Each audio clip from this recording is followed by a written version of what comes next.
Good morning, good morning, good morning. Welcome back. Season 2, Episode 2 of the XDI Experience live show.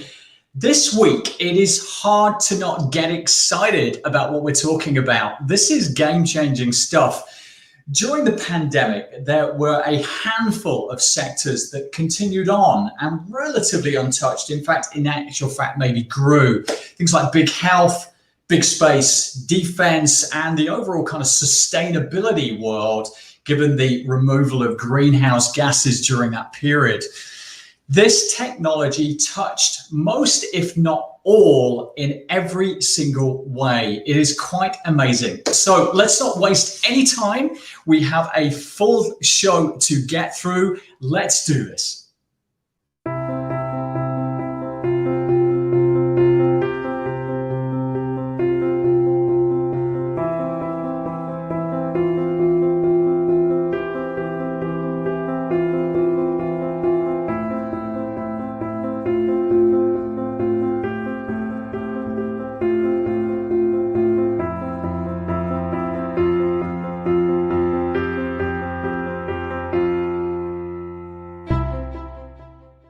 Self-cleaning windows, smog-eating concrete, and toxin-sniffing nanosensors. These are just a nano of what is being created using nanotechnologies.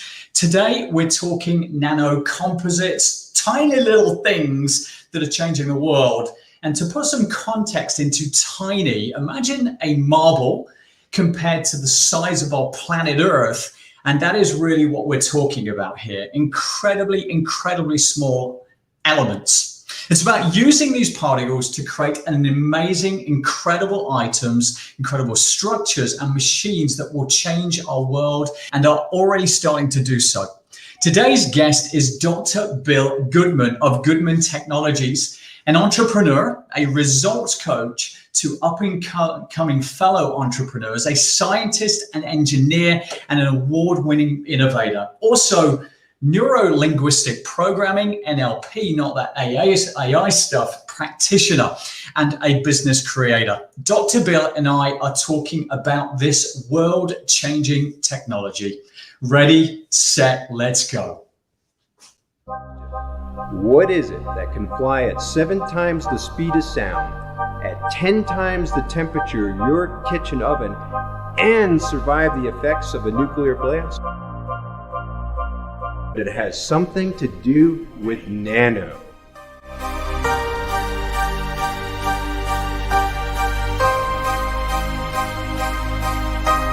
Faster computers, advanced pharmaceuticals, controlled drug delivery, biocompatible materials, nerve and tissue repair, crack-proof surface coatings, better skin care and protection, more efficient catalysts, better and smaller sensors, and even more efficient telecommunications.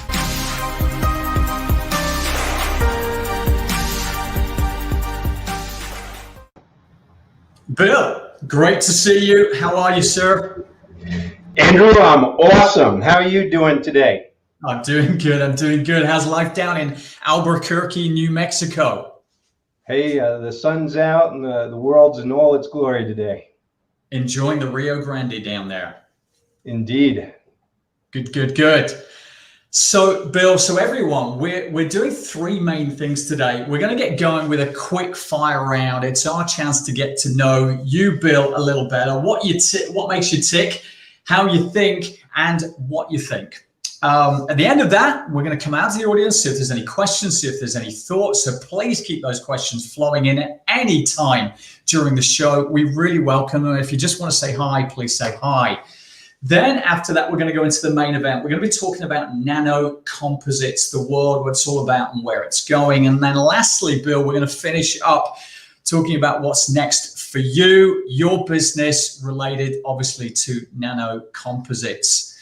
So please, everyone, comments, questions, fire them in. Can't wait to get them. Let's keep Bill on his toes. Bill, if you're ready, we're going to start up with a quick fire round, 3 minutes, 7, 8, 9 questions. Let's see what we get in. Are you good? Are you set? Let's do this. Let's start the clock. One, what's your greatest career achievement so far? Well, Andrew, I'll tell you, when I was notified that I had been honored with the Small Business Administration Small Business Person of the Year for 2020 for New Mexico, it brought tears of gratitude to me. And the next best thing was being put on the XD Innovation Show. Thank you. Yeah, appreciate it. Congratulations. Number two, how do you spot a good business to invest in? Well, I look at past performance. I look at EBITDA. I look at the quick ratio, cash flow. I'm also looking at pro forma projections and the leadership. Do they have a great tactical and strategic business plan? Got it. Name your top three most exciting opportunities in business today. Oh gosh, I'm very fond of high temperature composites, both for space and aerospace. Composites that shield against radiation, whether natural or man-made, and space optical systems. Okay. What technology excites you most as well today? Well, I tell you, in the past, when I was a young man with hair, it was silicon, single crystal silicon. Then it became silicon carbide. And now I'm really digging carbon, especially on the nano scale. Got it. Got it. Who's your mentor over the years and why? Oh, gosh. I've had a lot of mentors, but I'll tell you, the one standout was Dr. M. Frederick Hawthorne. Fred was a chemistry professor at UCLA. He was on my PhD committee. He's won about every gold medal there is for chemistries in the National Academy of Sciences, been nominated for Nobel Prize multiple times. He showed me what humility is, and I'm still striving to work towards that today. Or as all of us are, I know. Okay, what are the top characteristics an entrepreneur must have in your mind? Oh, the number one thing, you got to have a great psychology. You have to eliminate fear. It's a fake feeling. You can't accept failure. You have to look at things that happen as useful feedback, and you got to have a must-have attitude. You got to be willing to eat glass. Got it. Get it under the wire. If you could relive your 20s again, what would you do differently?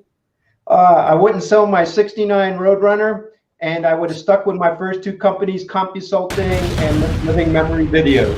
Oh, I blew up. It did. We kind of just got in on the nick of time. So, okay, no comments, no questions yet. Please, everyone, stop bringing those in.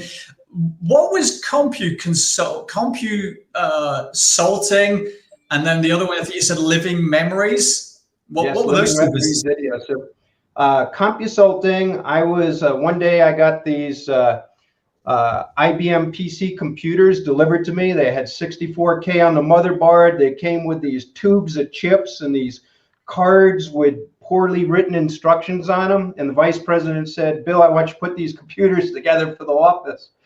And so I did, and I got to be so good at it that I became a beta test site for Dell computers before Dell was huge. They actually asked me to come down and work in Austin for them, but I chose not to. And then Living Memory Videos was back when you had the big cameras that you carried on your shoulder. I would interview older people, older couples, so that they could pass on, family history and stuff to, their family and whatnot. So, basically a documentary, capture whatever they would want to share. And, nice. and both were good businesses. Yeah. Still got the legs today in a slightly different form, of course. Yeah. Great. Good. Okay, let me just see if there's anything yet ready from the audience. Okay, we're going to come back to that one. We've got one coming in about nano-composites. We're going to come back to that one in a second. Let's move on. The main event, nano-composites. Let's start looking at that.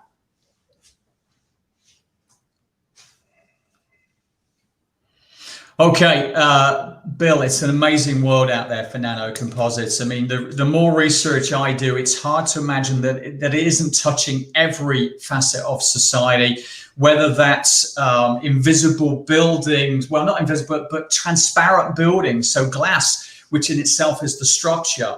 I'm reading about invisibility cloaks, you know, these kind of coatings that can reflect the light back and give an appearance of invisibility, predator and whatever else springs to mind, but that's just a movie thing.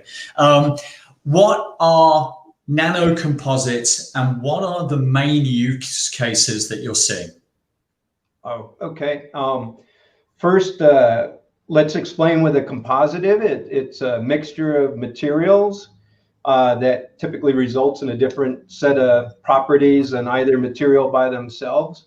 If you were my grandpa, Andrew, I'd say, hey, you remember that fancy new golf club that I bought for you that was so much lighter and you could hit the ball 50 yards farther?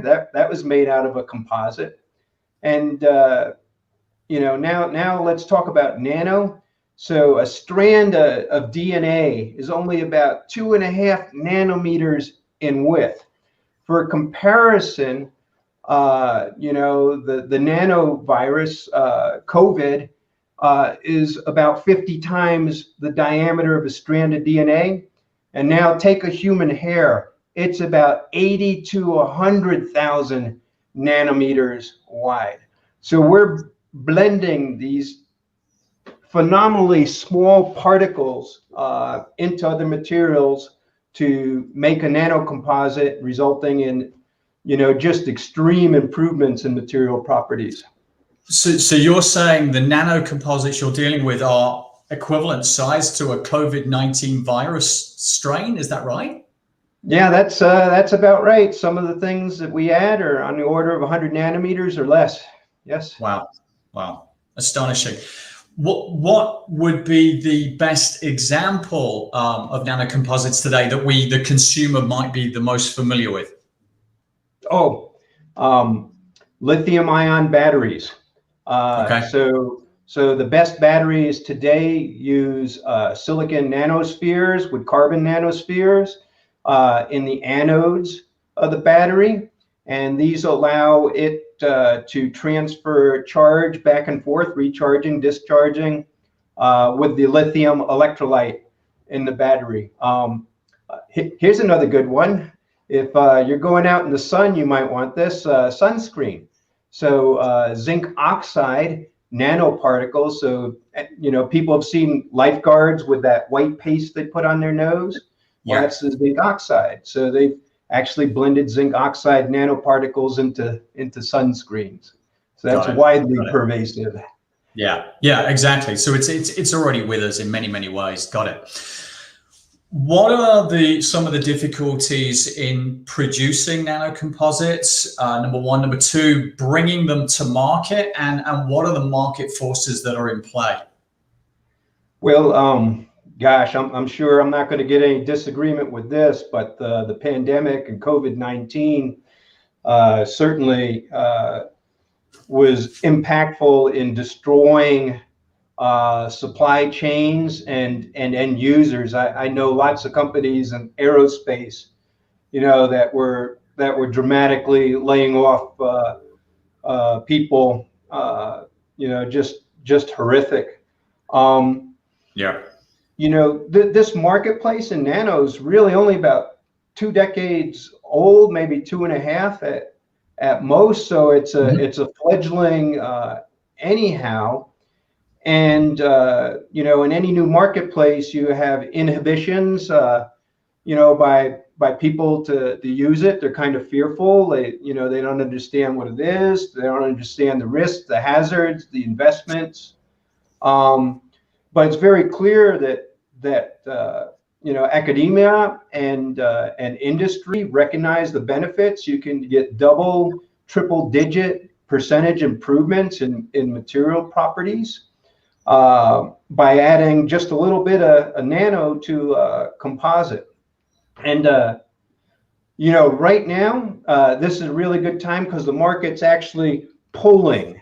we're not pushing this on the market. The market's actually pulling for these advancements. Got it. Got it. So the demand is there, but the supply is slow, maybe from a resource perspective. But obviously, then you've got the COVID that comes along, which creates layoffs, furloughs, and just slows the whole kind of production side down. What about funding? Is the funding out there? Is the appetite out there from the investors for this type of technology? Yeah, there's certainly a good amount of R&D investment, both by governments and private investment. You know, a lot of what has to happen is you have to prove these things. So there's a lot of materials testing that you have to do. As an example, you know, they use cyclotrons to evaluate the impact of nano in all different kinds of things, in foods, in makeup, in clothing, as well as the structural materials. And these things all take a little bit of time and effort, and you know, to get it out to the world.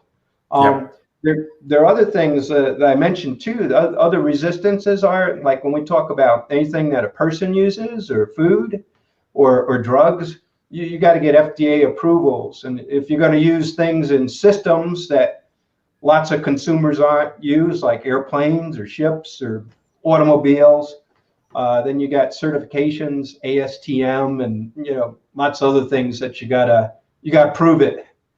Yeah. So again, demand is increasing. So there is definitely a bit of a public safety feeling, but we have this kind of regulatory layer in between, you know, you producing and the customer, ultimately to protect the customer as well. And that takes time, as you say. Got it. So what do you feel is the solution to bring these nano-composites through quicker, bring them to market, put them across the various industry verticals? What's that solution? So it's all about time and money, and people will say, well, time is money.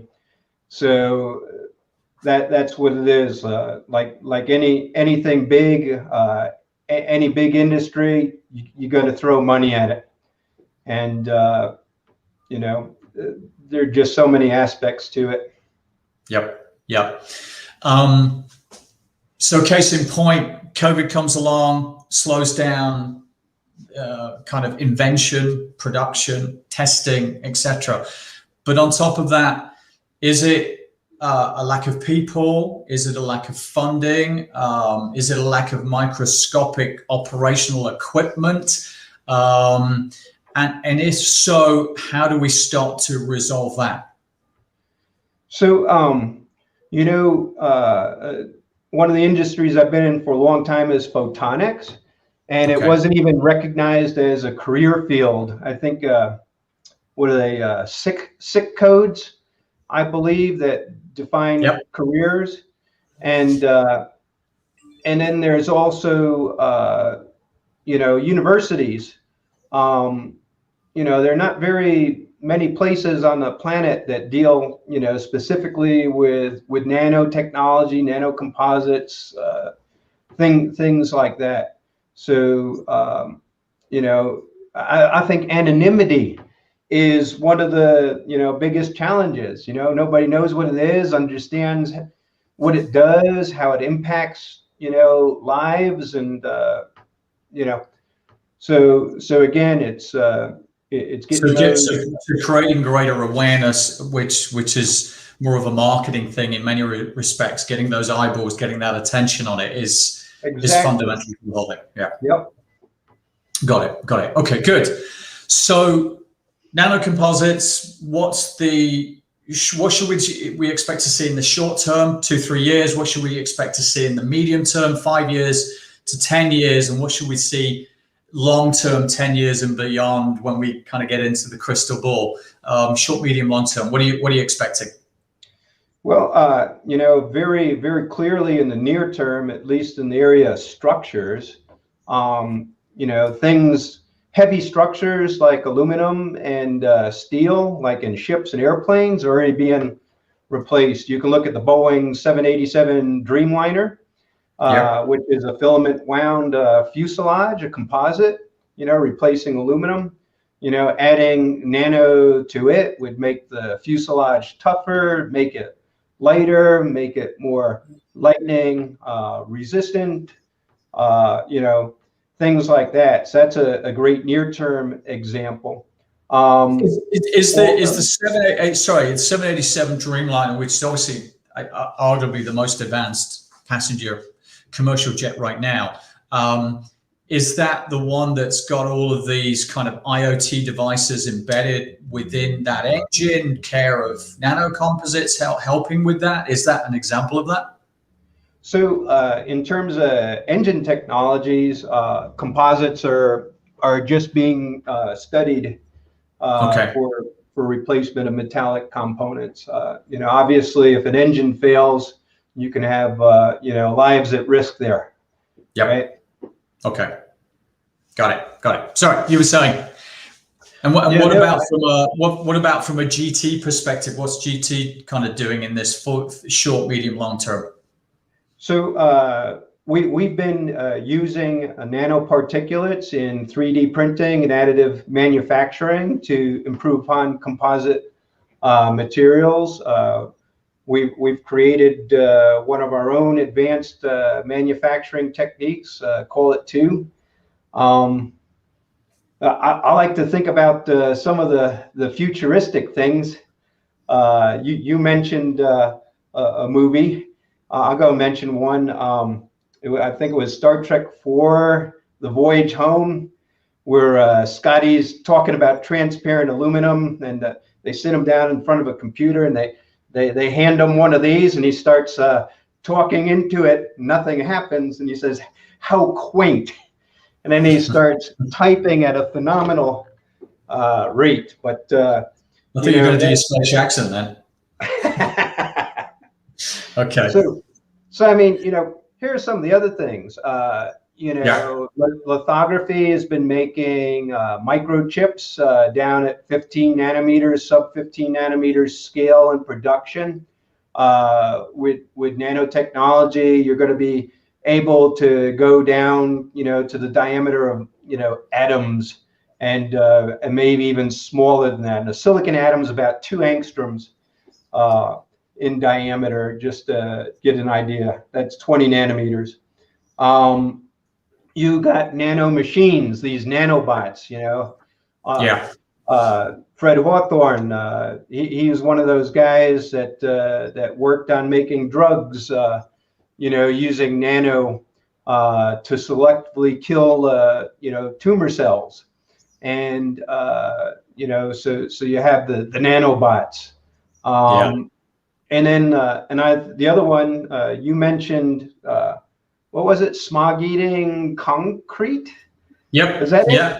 And glass that cleans itself, all that kind of stuff. Glass that cleans itself. So yeah, you also got energy harvesting, right? So there are watches today that shake and, wind themselves up.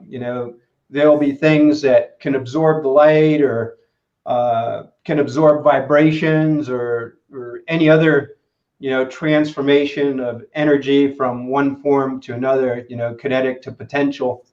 Yep. And we're going to see all those kinds of things.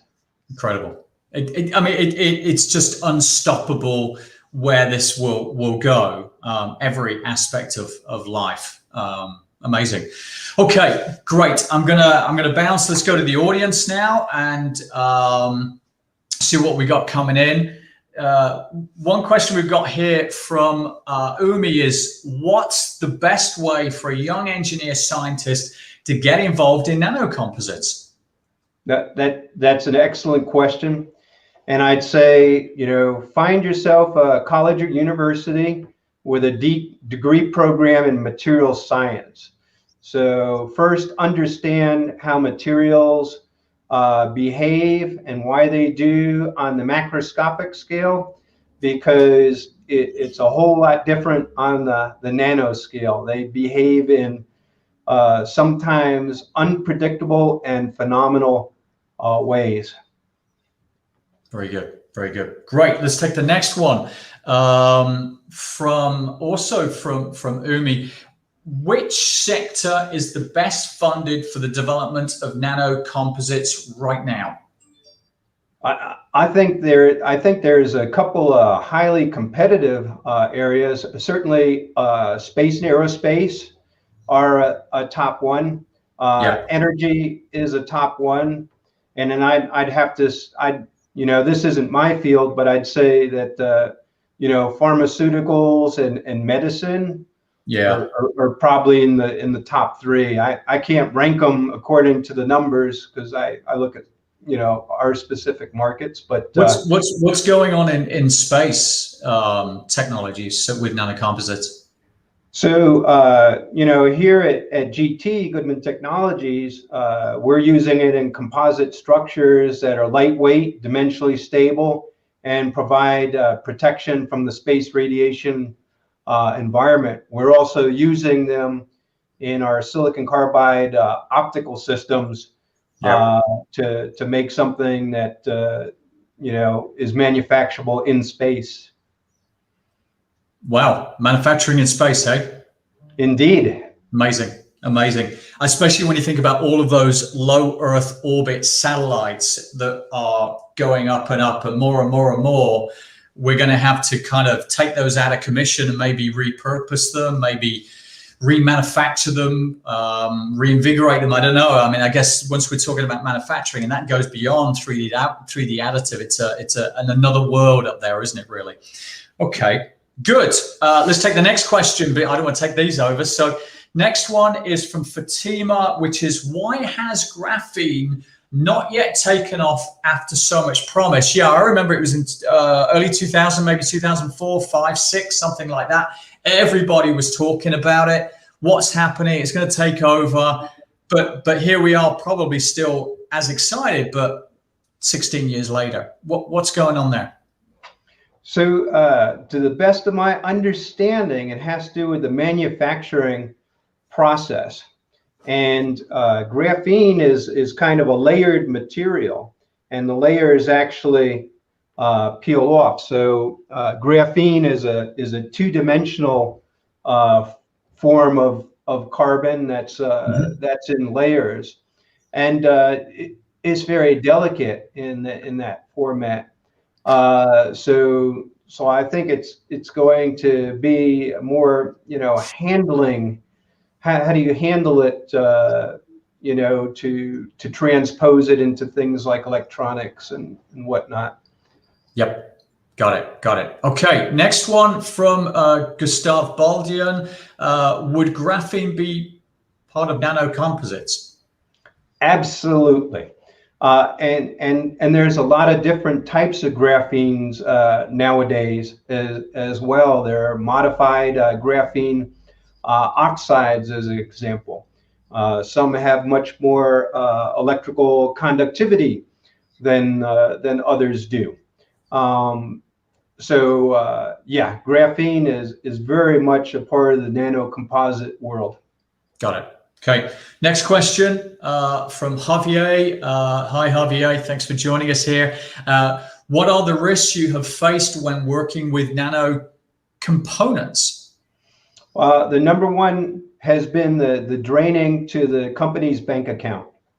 They're very expensive. They can be hundreds of dollars a kilogram. But I think what Javier is looking at is, you do have to have a number of OSHA compatible processes in place for the handling of it. You want to work with these things and fume hoods. You want to have great filtration systems. Anytime you have powders in a confined space, they become explosive or fire hazards. There's toxicology.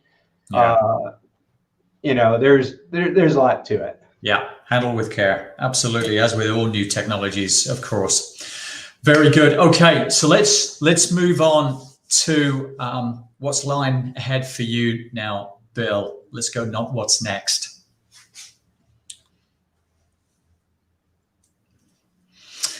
So Goodman Technologies, better known as GT. When did it all start up for you? So we're almost 5 years old. I started GT in July of 2016. It was 30 days after we discovered our 13-year-old needed heart surgery, and a week after being laid off from my job. And most people are not going to start a job under, start a business under those conditions. They're going to be very fearful about what lies ahead. But I actually used it to my advantage. I knew that I could not fail, that I must succeed. And that's kind of the history behind my coaching at drbillabq.com, where I talk about the no failure zone. That's your blog site? What, Dr. Bill ABQ? Yeah, I put blogs there. Okay. And it's the type of coaching that I provide to other C-levels, other entrepreneurs, to get this right. Yeah. Okay. You got to get this 6 inches of space right, and once you do that, you can do amazing and incredible things.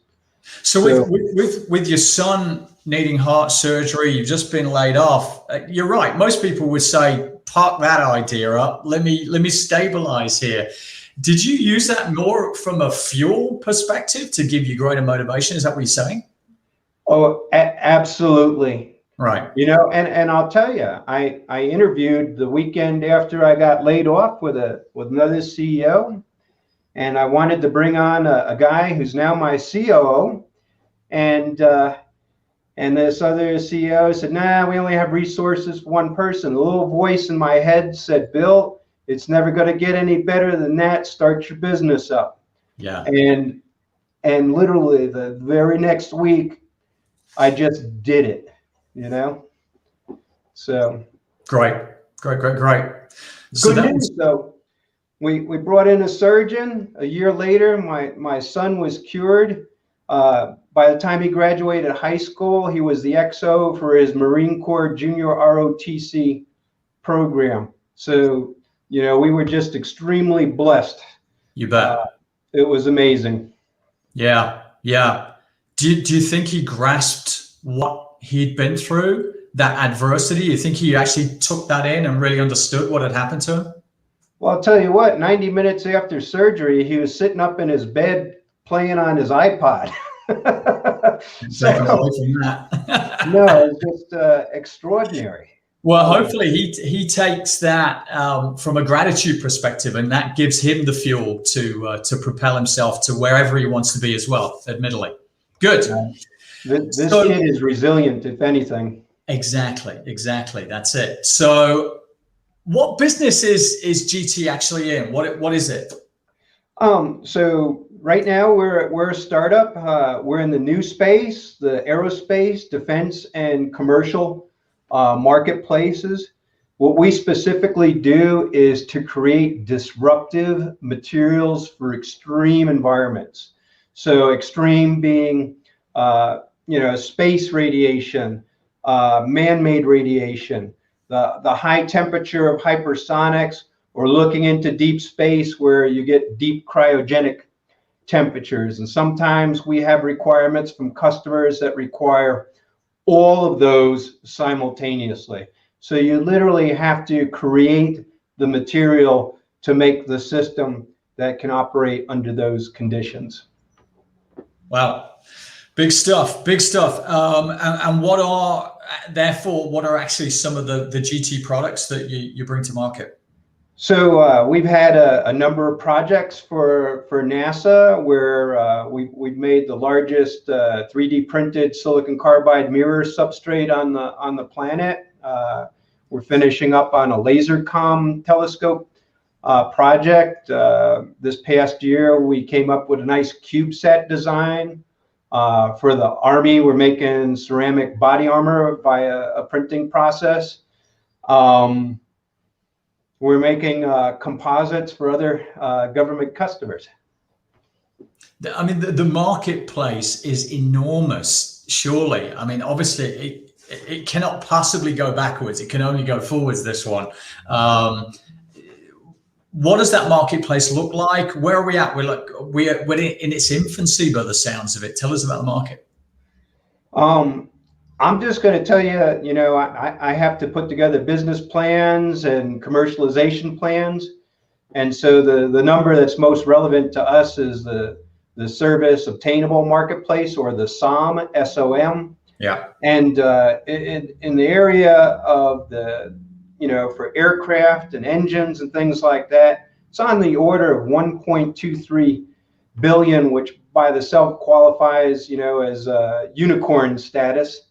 But you know, there's another $250 million for other aerospace and maritime structures. There's green energy applications. There's shielding against. Sorry, what are the green energy applications? So green energy are things that will use solar-based system and battery systems. Yeah. And of course that's a big thing worldwide right now. You know, retiring of combustion and you know, the onset of you know, so rechargeability of batteries. I guess from a solar perspective, more efficient solar panels, all those things, probably lighter as well, et cetera, et cetera. Absolutely. Wow. And then you got your space systems, and space systems are about a third of $1 billion.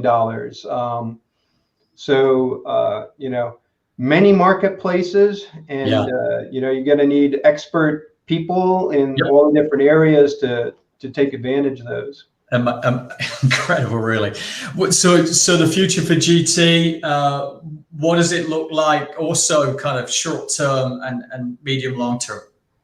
Okay, so in March 2020, while other companies are going out of business, we started another one called GT Nano, and GT Nano is the manufacturing arm, the spin-off from Goodman Technologies. It will use the intellectual property created at GT to manufacture. It's a pilot plant, and you know, we really hope to be up and running in 9 to 12 months time. Seems very doable, and you know, it's just going to be another exciting phase in the chapters of my life here. So when you're talking about a manufacturing plant, are we talking Tesla gigafactory, or are we talking a 3D additive manufacturing environment? What kind of factory are we talking about? Okay, so this will be a little more modest. This will be a pilot plant, but it will have the two divisions. So the nano-composites that are made by 3D AM and what we call our Z process. Yeah. And then you know, the other things will be these things that use carbon nanotubes, are nano-forested, vertically aligned carbon nanotube technologies, where we're improving upon composites. Yeah. Do you remember the commercials from the 80s and 90s? BASF. Yep. They said, we don't make the products that you use, we make the products that you use better. Yeah. So, we have something that we can add to other people's composites, whether it be ceramic matrix composites or epoxies or, you know, bismuth imides, you know, just about anything. And it takes them and gives double, triple digit improvements in the properties. Great. Beautiful. Okay. Let's break away to audience, see what questions we've got. We've got one down here from Iman, which is, what kind of skills is GT looking for, or going to be looking for? What kind of talent might be out there that's of appeal to your business going forward? So we got a couple of key people that we're going to be looking for. One will be a CFO that's you know, skilled in technology startups, in term sheets, in licensing of technology. We're going to need manufacturing engineers. We have some consultants for setting up the pilot plant, specifying the equipment, operating it. business developers to address the various beachheads that we've identified in our business plan as the low-hanging fruit. But we're going to need technicians and administrative. We're working with the local Albuquerque Economic Development Department, and talking to people in the state of New Mexico, and the Small Business Administration has been extremely good to Goodman Technologies, and working with our customers too. Yeah. Keeping your customers happy is the number one thing you got to do. Yep. You gotta over deliver and under promise. Right. Say what you do what you say. You bet, and more. Good. Next question. I think we've got another one from Elena, which is, what are the challenges of manufacturing in space? I mean, you've touched on the radiation, you've touched on temperature. What are those various challenges? So if you're talking about man-rated systems like the International Space Station, for example, you got astronauts up there, so you can't have anything that will cause danger to the astronauts. If it's an unmanned platform, then you're going to be operating autonomously, and so you have operations risk, you got communications risk, you got the logistics of getting things to orbit, and then of course there are things that you're going to want to return to Earth and evaluate in the laboratory to see just how much the materials improved in the microgravity environment. So we talk with people at NASA Johnson Space Flight Center, a group called Oz. We talk with CASIS, the International Space Station, National Laboratory Organization. We talk with a lot of the companies that are already pioneering, the frontier, as well as the big system prime contractors that have, I like to say that I was doing new space when it was old space. I've had things fly in space 4 times already. Wow, really? Interesting, Yeah. Interesting. Good. Matter of interest, what were those 4 things? So there's a program called Materials on International Space Station Experiment, or MISSE for short. Yeah. So I had things fly on MISSE 1, the first one, MISSE 6, MISSE 8, and then on NASA's METIS program on the Air Force X-37B, and particularly we were looking at space optics and how they responded to the low Earth orbit environment. That's the lower Van Allen belt, and where a lot of protons are captured. You also have atomic oxygen and UV radiation. Yeah. So I have a little bit of expertise on the space effects environment, or the C as it's known. Yeah, very good. Okay, let's take the next question from Massimo Massini. Thanks, Massimo. Thanks for joining us. 3D printing technologies are up to the challenges you are trying to develop, or you think they are the limiting factor to nanotechnologies? We're paving the ground here. We're the literal pioneers. We're like the Lewis and Clark, or the Jobs and Cook, and it's everything we're doing is new and experimental. Right. So you're doing 3D AM, but you're not necessarily always doing 3D AM. You're just using the one that might be the long term and maybe even the short term game. So you sound pretty flexible in how you produce it. Indeed. Okay, good. Next question from AIAA Los Angeles, Las Vegas. I missed the first 15 minutes. Having too much fun in Las Vegas.